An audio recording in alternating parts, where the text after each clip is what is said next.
Hello, and welcome to Friendship, Wellness, and Wisdom, the podcast where we share unsolicited tips, tricks, and life lessons. I'm Rachel from 5 Minutes for Me.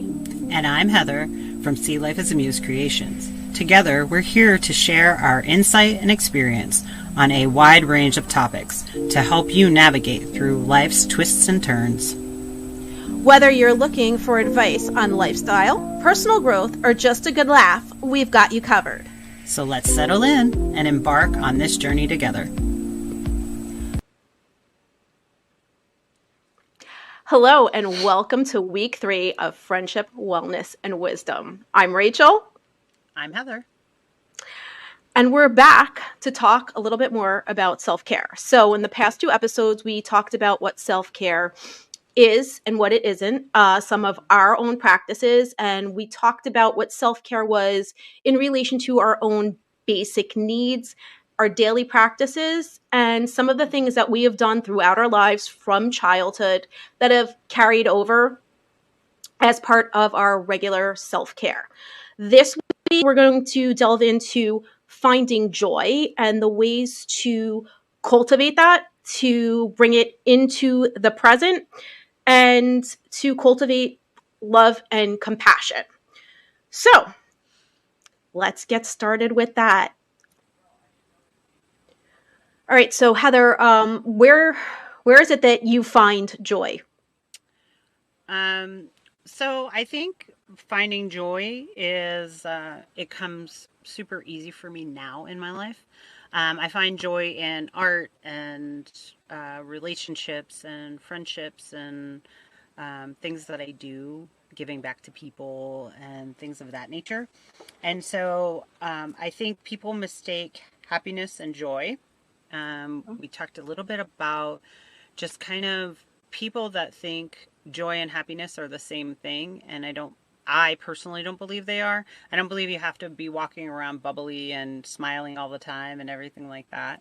I think joy is kind of deeper. And so even with turmoil around you, we can still find joy within. And so I find joy in just everyday life. My company is See Life as a Muse for a reason. Because I see life as an inspiration. And so that's where I find my joy and the inspiration of the life around me, good, bad, or indifferent. And so, yeah. Where do you find your joy? So, some days it's harder than others, and some days it's just, it's just like that little space that you fall into, right? Like doing in those little moments, those things where everything just kind of clicks and connects and you're feeling like you. So like all those, those things like, when we brought up like last time, like singing, like a lot of times I'm driving in my car, a song that I absolutely love comes on and, it's just, I feel like me, like I'm the most me I can be. And that's like super joyful. Or, just like a silly random text from my husband or my kids that just kind of hits that right little spot. And you just think, wow, like that was just the perfect little thing to say. And it's like those really, small moments where, again, like, you find that thing that just makes you feel like just at home and just totally like you're in your spot in the world. Like to me, like those are those joyful moments. And I love it when they just kind of come out of nowhere. And to me, it's like super important. I mean, for me in my life, like not, to notice all of those little moments, because I feel like for a lot of us, you notice when something goes wrong, when you're upset, like what kind of like, makes you feel not your best. And it's going to kind of bring us into our next thing is like really just being mindful of those little things in life that make you feel that joy, the people that make you feel that joy. Just those little things that just click for you. And you're just like, oh. So being aware, right? Right. Go ahead. And I also think your joy is really where you could be your authentic self, right? Where you can just be genuinely you, whatever that Mhm. looks like.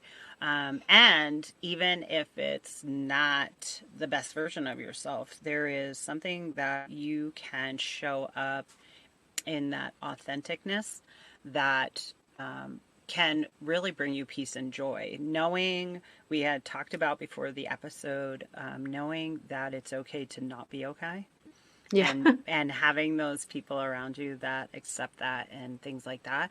But those are ways to cultivate that joy in your heart, and noticing in those little moments like you're talking about, those mindfulness moments, that yeah, this might not be going right, but let's look at all the good things that are happening and the things, the pieces that are coming together, and can we lift those pieces up and find the joy in those pieces and create it so that those joyful pieces, those bunch of little pieces, are way bigger than that little thing that's not going right, or even if it's a big thing not going right, right?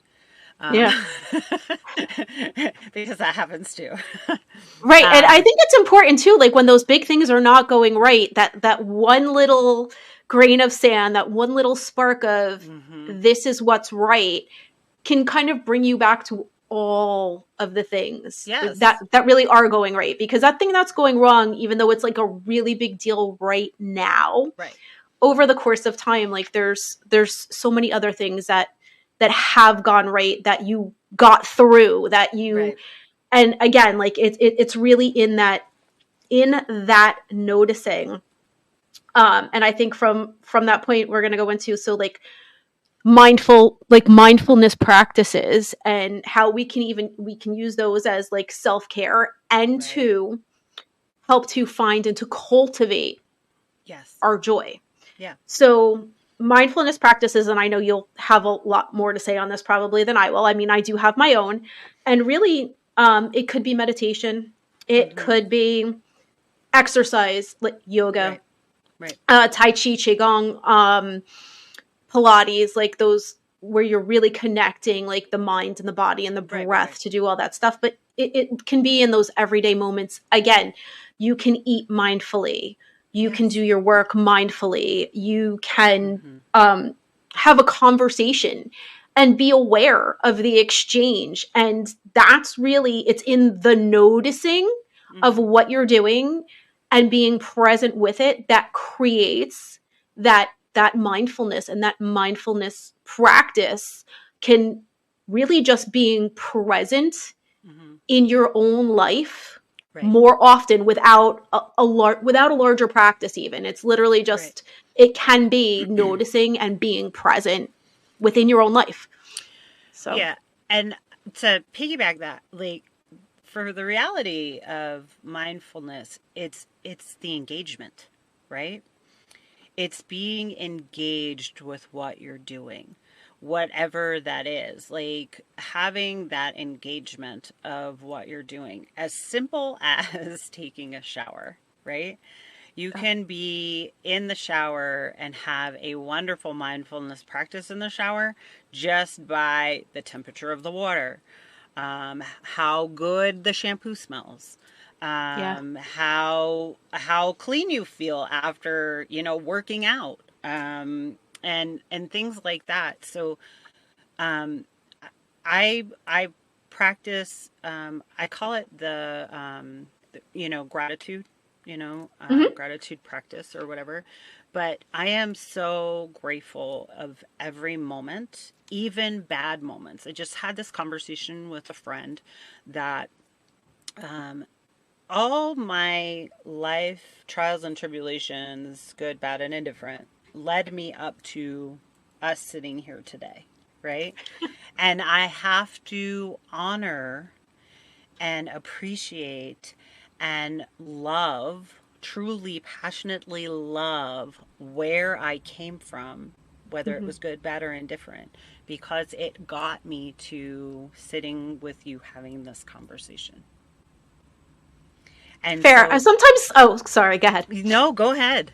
Right. So I was going to say, like, in that though, the difficult part with that is as those rough things are happening, Mm-hmm. how many of us really stop and go, okay, this is a teachable moment. Like, Right. what am I learning here? And being and presently being like, okay, right now I really think that this sucks. Yes. Um, how can I, like, how can I be present in this, be aware, and make it a Right. part of my, so that when you can look back on it, you are like, oh, okay, yeah, I got this from this. Yes. Because that doesn't, I mean, that doesn't really, I don't do that very well. Like, Yeah. every once in a while I'll catch myself, but not always.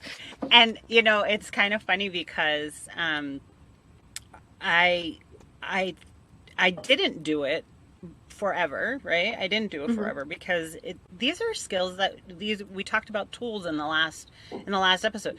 These are tools that you gain, right, throughout life. And when you live life mindfully, when you live life present, right? That cultivates your joy, that cultivates your self-care, that cultivates all these things. And so when you are dealing with just as little as this. Me and my husband leave. This is just a hypothetical. Me and my husband leave, right? We Hmm. forget something. We're driving down the road. We're 15 minutes out. We forget something. We're like, dang, damn it. We got to go back to the house, right? We go back to the house. We pick up whatever we left, and then we head back out on the road, right? We head back out on the road. We're on our route. Huge accident had happened. A Right. huge And accident had happened, right? And now we're rerouted to something else. First of all, we have to be like, oh my God, we could have been involved in that, that, yeah. right? So knowing that, yes, we were inconvenienced, but the reality is, oh my God, these people that had been involved in that, the tragedy of that. Then we realize, oh, on the route that we have to take, we discover something totally new, a new route, a new Yeah. experience, a new whatever.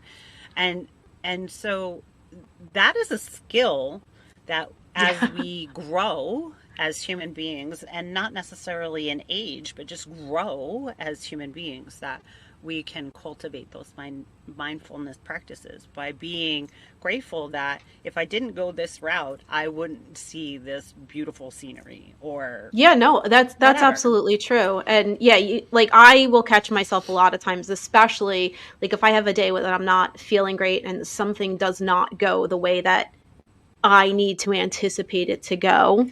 Right. Um, and then I'll sometimes overreact. I'll get really upset, and then You like something like, overreact? Wait. I know, it's hard to believe, but it's true. It happens from time to time. So like I I'll get really upset and then find out that like it actually, something really great came out of it. mm-hmm.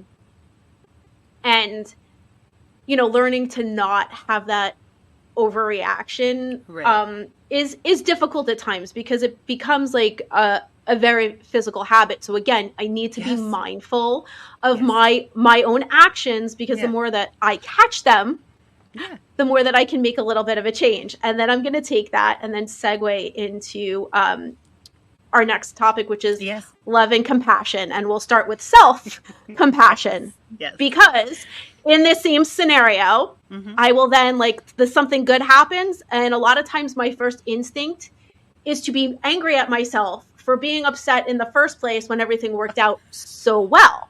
So like I'm literally just looking to Full like get circle. upset here, right? So I'm like, no matter which way it works out, I'm still getting upset. And I'm like, okay, Yeah. no, not what I want. So, and Right. again, like, okay, yes, this upset me. And I'm like, all right, I'm going to notice that I got upset, but I'm going to try and be like, okay, well, I was overreacting. This is what happened.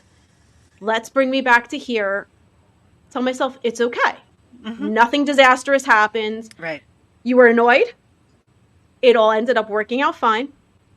You caught yourself Mm-hmm. before you started overreacting, and it's okay that you overreacted. Like, Absolutely. now you know for next time, take a breath, Mm-hmm. see what's going on before you let yourself get upset, right? So Right. you're kind of then cultivating that like love and compassion for yourself and for your little Mm-hmm. flaws. And Right. this can go across for yourself, for situations, and Mm-hmm. for other people in your life. But I feel like it really does need to start with from within. Like if you can Absolutely. forgive yourself for all these silly little things that you think are your personality, Hmm. which are just kind of like the patterns that you're used to, you Quirks. catch them. Yes. We call them quirks. Little quirks. Yeah, well, when I'm happy I call them quirks. When I'm not so happy I call them other things. But in that mindfulness, right? We can stop, we can Hmm. notice, Right. and then we can cultivate that compassion and stuff like, Right. how was I feeling, why was I feeling this? And Right. then when you start doing it for yourself, then when something happens with someone else, you can be like, oh well, okay, this is not the way that they usually react, so maybe there's Hmm. something more going on here. Hmm. And you don't need to delve into it, you don't even need to ask them about it, you No. just need to be like, okay, this is what happened, this is where we're at now, I can have compassion for whatever you're going through Right. and not overreact at it, and just kind of, you know, deal with the situation. It doesn't even have to be like being compassionate because, someone is sad and you're trying to work through it with them. It, Right. it can also connect to that mindfulness. Yeah. And I think when we talk about love and compassion, right? It is really hard because we do self talk, right? Like you were just saying, like Yeah. you self talk and then you do this like spiral thing, Yes, um, absolutely. and the fact of the matter is you can self talk the other way, right? We can For self sure. talk the other Yes. way, but the negative self talk, for whatever reason, being human, that is our go to. We're Hmm. like, oh, insert here. um, but the positive self talk is really where the love and compassion comes from, right? Letting yourself know mistakes are made. It's okay. We'll do better next time. We're just trying to um, show up the best way we can, and sometimes that's where the frustration comes in. I know you, right? I know that's where your frustration comes from because you're like, I want to show up in my best way, and that wasn't my best way, and Yeah. now there's like all that self talk. Why did you do that? And da, da, da, da, da, Yeah. da. Um, Instead of just kind of giving yourself like a mental hug and just being like, hey, it's okay. Things Yeah. happened, and things didn't go right, and that's okay. And know that the people around you love and accept you. You love and accept them, right? Even when you are out and about, when you just talked about, you don't know what other people are going through. Even when Right. you're out and about, we never know who we're encountering and what they're encountering in their own life.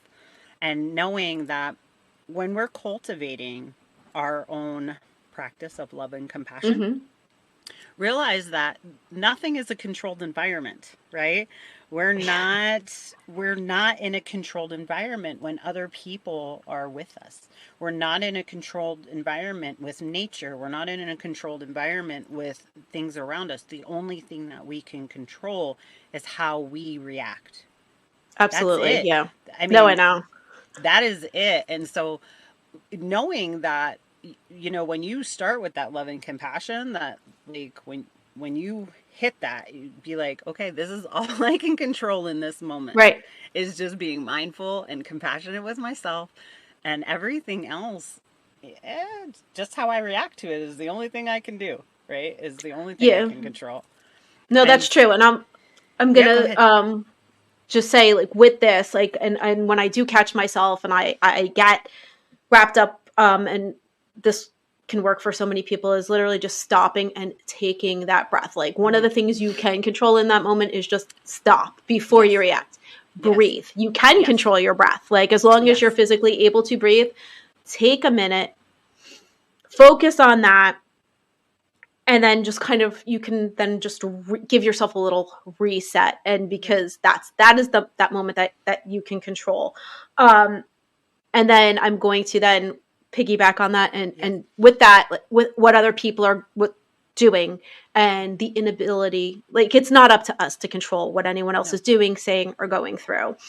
But we can watch and we can see, and if we're present and mindful and we're around certain other individuals regularly, or even if we're not, knowing what you can and can't deal with, um, in certain situations, it's sometimes a good time to recognize where to set boundaries Yes. with other people, because you are not then able to control their reactions. Like sometimes I Mhm. don't even feel like I'm able to control my own, even though I am.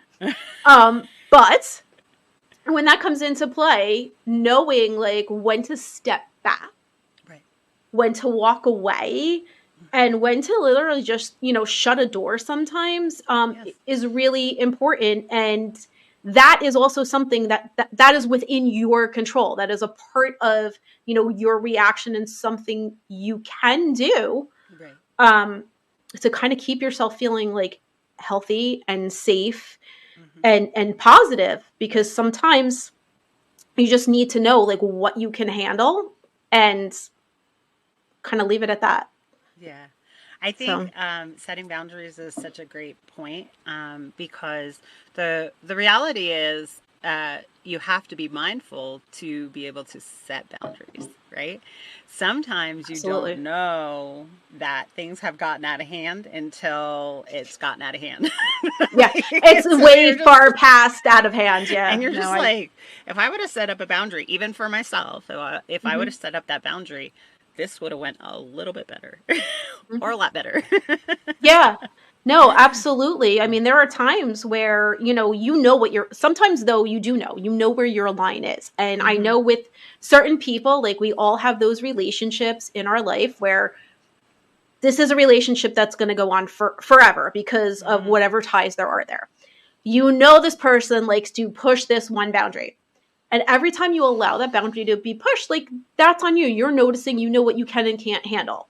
So it may be difficult to be mindful of how to do that best to keep that relationship healthy, Right. but you need to notice that you need a boundary there, and Hmm. then to kind of work to find a way to Hmm. establish it, and when to just stop things and shut things down if the other person is not fully understanding, even if you flat out said like can't deal Hmm. with this, to make that known. And sometimes you have to get drastic and just um but it's healthy to recognize these places and to Hmm. try to set up what be aware of what you need and Hmm. voice that, and try to establish what your boundaries are with the people that you're interacting with on a regular basis. Right. I personally believe that if I, and I verbalize this as well, when I set a boundary, when I make a verbal boundary setting, when people get upset, I always have to remind them, um, um, gentle reminder, that I would not have to set a boundary if you would respect a boundary, right? Um, I think logically um, we know right from wrong as human beings. We know um, that we shouldn't be doing certain things, and there are some people though that when they're just a chemistry. You know, with some people, there's just a Mm-hmm. chemistry, siblings maybe, Right. or things like that. That you kind of, and we know from our childhood that like you would poke, you would Oh just yeah. poke until that Until you got person. that reaction. Oh Yeah. my God, yes. And as children, you don't have the toolbox, the mental maturity, the emotional development to be like, oh, they're just pushing my buttons, and A we're lot gonna of remove. times as an adult as well. So So because sometimes it's just kind of fun, like even though we know it's not nice. so I think the thing is with all of the things, all the topics that we just talked about, being mindful, cultivating joy, setting boundaries, and just being aware of how we act and react and things like that. Those are all wonderful things for us to be in the present moment and being attentive to um, our self care, right? Being super heightened on any level of anger or distress or anxiety or whatever, it's not self care. It's not healthy. And granted, there are people that cannot help anxiety. It is, it is rampant with a lot of people, and you just never know when it's coming and things like that. But the reality is, when, like you said, being able to breathe. When we think of breathing, right, we think of taking in that oxygen. And once we take in the oxygen, it kind of opens up the cells in our minds, helps us think better, taking those breaths. Plus, it takes 3 seconds for your brain to process. Technically, 3 seconds is a while. I mean, people don't look at 3 seconds as a while, but it does take 3 seconds for your brain to actually process a moment. So to stop and count or breathe and work through those breaths is really a huge benefit. So you can react in a better manner. Now you might not always react well, but at least you're mindful of your reaction. You know what I mean? As Yeah. you're breathing and everything. When we react and we're not conscious of the reaction, and then we're just like, oh, what just happened? You know, why did that escalate so quickly? And it's because most people don't are not going to step back and be mindful of the situation. They're not giving themselves that time to process. All right. So, with that, I am going to give you guys all some time to process everything that we just talked about today. We found our joy. We cultivated mindfulness practices, loving compassion, and we found ways to create boundaries. And I hope you found a way to do some of that with us. So, I want to say thank you for joining us once again, and we look forward to seeing you all again next time. We thank you for the love and kindness that you've given us with our first podcast launch. So that's Yeah. super exciting. We launched it, and we appreciate all the great feedback and all the wonderful support. So yes, Thank travel with you. us. Bye. Friendship, wellness, and wisdom, because sometimes the best advice comes when you least expect it.